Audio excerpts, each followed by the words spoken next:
আমাদের একজন মন্ত্রী উনি বলছেন যে সমঝোতার ভিত্তিতে যদি টাকা পয়সা নেওয়া হয় তাহলে এটা চাঁদাবাজি হবে না। কি মজার কথা বলছে। ওনারা বাংলাদেশের মানুষকে কি মনে করে আমি জানি না। মানুষ কি কিছুই বোঝে না যে আপনি কি বলতেছেন? বাংলায় বলছেন তো, আপনি তো ইংরেজিতেও বলেন নাই। কাজেই এটা মানুষ সবই বোঝে যে আপনারা কি করবেন। কই আমাদের মাননীয় প্রধানমন্ত্রীর যে ঘোষণা সে অনুযায়ী তো তার মন্ত্রী থাকার কথা না, কিন্তু বল দরবিতে আছে না শুধু, বরঞ্চ বীর দর্বে আছে। কাজেই এরকম ঘটনা এই কয়েকদিনের মধ্যেই অনেক ঘটে গেছে।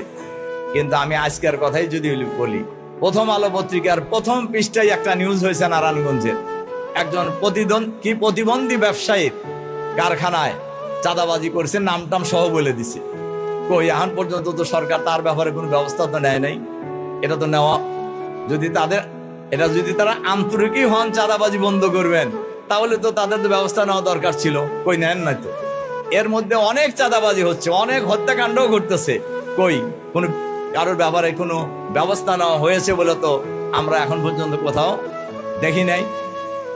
অনেকেই ক্ষমতায় যখন আসে তখন তারা মনে করে যে দেশটা তাদের জমিদারি, এবং আগে যারা ফেসিবাদী সরকারের সময় যারা ছিলেন তারা এই দেশটাকে জমিদারি মনে করেই চালানোর চেষ্টা করেছিলেন।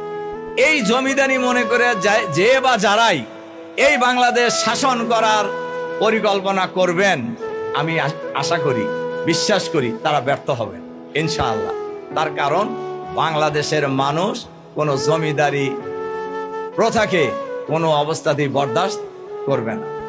আমরা আগেও বলেছি, এবং বর্তমান সরকারের মাননীয় প্রধানমন্ত্রী বলেছেন বাংলাদেশকে উনি চাঁদাবাজ মুক্ত, দুর্নীতি মুক্ত করবেন।